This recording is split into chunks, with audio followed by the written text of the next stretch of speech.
Thank you, President Bloomberg. This is a fantastic honor, and it'll become clear it's one I cherish.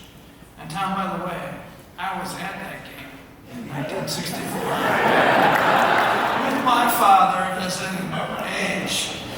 So a fact that few people know, but my association with Cleveland State is actually a family thing.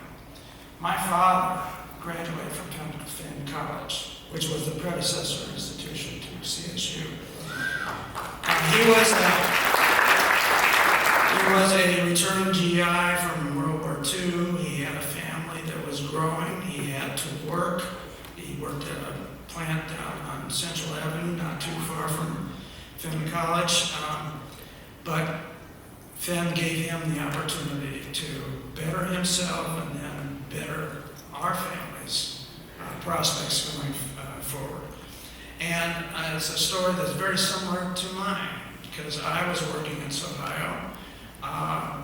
The only opportunity for me to continue my education and get a leg up was through CSU, and I'm eternally grateful for that opportunity. It was a grind, 5 years at night.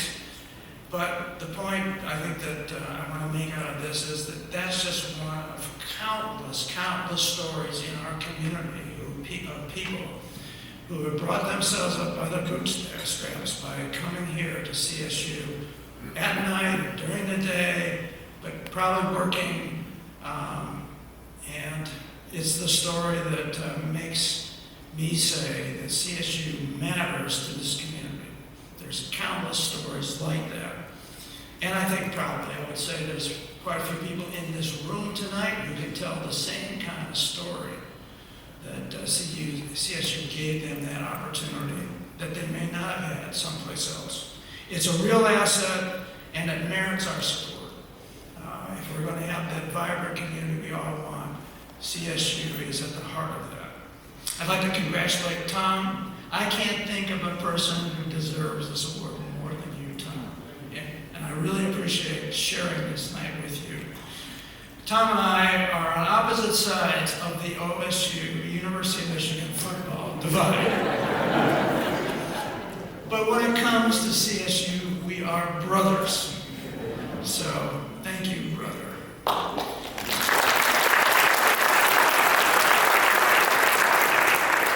I have just a couple of thank yous I'd like to make.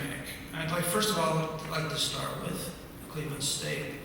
In my role as a volunteer, in my role as an interim dean, etc., I've had the most wonderful 30 years of engagement through the foundation, through that deanship, through my leader in residence.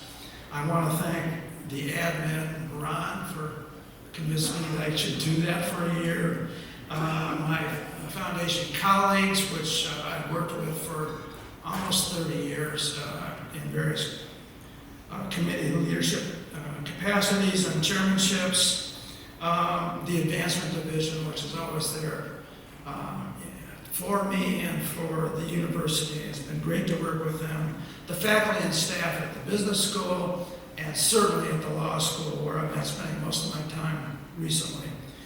You have kept me engaged, and you've given purpose to my life over the last 30 years, and I'm really tremendously grateful for that. I'd like to call out my colleagues and former colleagues at BP America, and some of those folks are here tonight, and I haven't seen them in a while, and I was really glad to see them. Before the British mothership, if we want to call it that, decided to weigh anchor and sail away, and in fact sailed into some pretty stormy waters, if you all know that story. We, as a Cleveland team, Northeast Ohio, did some amazing things for our region and for the country. We brought the Alaska oil fields into being. We built the Trans-Alaskan pipeline and all the tankers that went with that to bring the oil to market. We rebranded the whole eastern United States BP. Major things. Built a building down here, no longer has our name on it, the Huntington Bank building, but it is part of the skyline here. So I think that amazing record stands,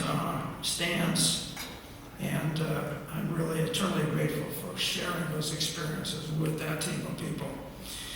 And finally, just like Tom, I would like to recognize Polly.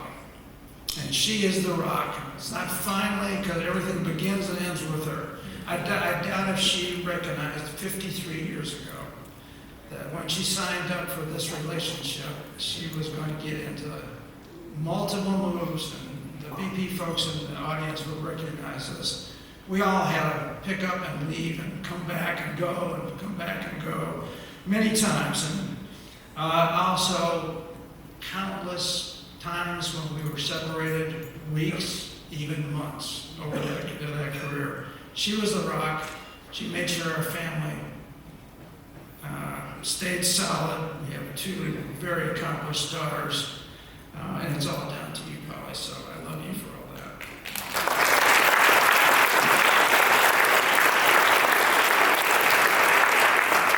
Now, I like to say that, Polly and I, as part of that, lived in some pretty glamorous places. We lived in London, we lived in New York, we lived in Los Angeles. But I can say without hesitation that the best place to live and work anywhere is right here in Northeast Ohio.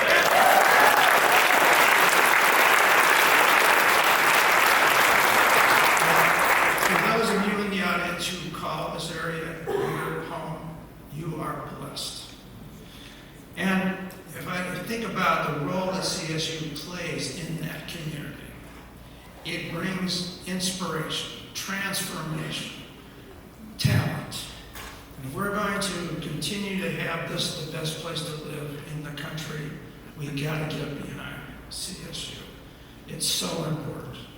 And it starts really with making sure that our students have the support they need to carry their dreams into the future, much as I did and much as my father did. So I want to thank everyone for coming tonight, renewing some old friendships, but also coming tonight to help support this great institution. Thank you.